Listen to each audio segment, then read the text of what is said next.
Будущие врачи, инженеры и бухгалтеры сейчас сидят за соседними партами и готовят себя к профессии. У каждого из них есть свой интерес. Но при этом они хотят знать все и сразу. Поэтому не упускают возможности узнать что-то новое для себя, будь то от учителя или одноклассников. Впрочем, в этой школе, можно сказать, сама атмосфера располагает к учебе. Дети моего класса, также и я, участвуют во многих интеллектуальных кружках. Например, кружок Клио. Вообще, наверное, это самое замечательное место, где можно получить столько знаний и тем более посидеть на одном уроке. Я также всем советую. Это очень замечательно. В школе обучаются в 2 смены 41 класс и около 1300 учеников. Также здесь ведут дополнительные занятия в творческих кружках и спортивных секциях. И в педагогическом коллективе нет случайных людей. В этой школе трудятся 2 заслуженных учителя Российской Федерации, 9 заслуженных учителей Республики Ингушетия и 30 почетных работников общего образования Российской Федерации.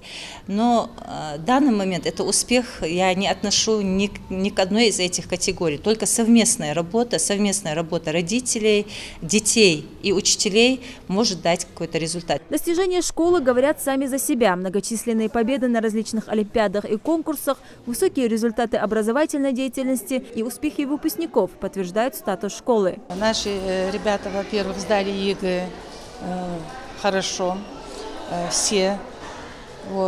Поступили 35 из 52 престижные вузы нашей страны и внутри республики, включая даже Российский военный университет. Впервые учебное заведение Ингушетии вошло в топ-500 лучших школ России. Вместе с 3-й школой Карабулака также свой дебют отмечает школа в чукотском городе Билибино. Это в первую очередь плод работы всего коллектива, уверен директор школы. Но новость стала полной неожиданностью для всего коллектива. Я приехала даже совершенно не ведая, за какой наградой я еду. Мне пришло приглашение просто поучаствовать в брифинге. Вот такое было получено письмо. Там меня ждал очень хороший, красивый сюрприз.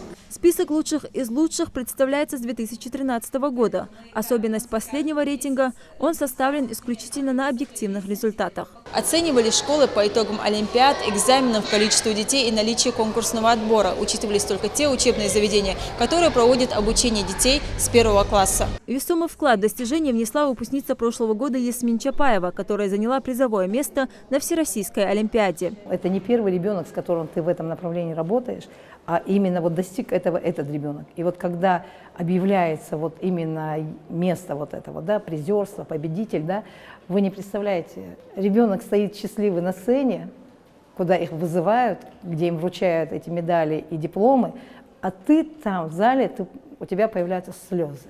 Эти слезы, они выстраданы. Вы знаете, это труд. Как спортсмены буквально идут к своим победам, это такой же тернистый труд. Поздравить коллектив с высоким достижением приехал и глава Карабулака. Он отметил хорошую работу школы и ее достижения. Ингушская школа попала в топ-500. Для меня это было очень приятно уже, но когда я узнал, что это наша карабулакская школа, я был очень приятно, это было восхищение. Я хочу еще раз сказать огромное спасибо Далриас Халган. Это исторический момент, его не вычеркнешь. Рейтинг показывает, насколько в регионе устойчива сама система школьного образования. И это, безусловно, пример для всех остальных образовательных учреждений республики. А родителям не надо думать, в какую школу отдать своего ребенка. Лейла Гайсанова, Мухаммед Миржоев. Новости 24.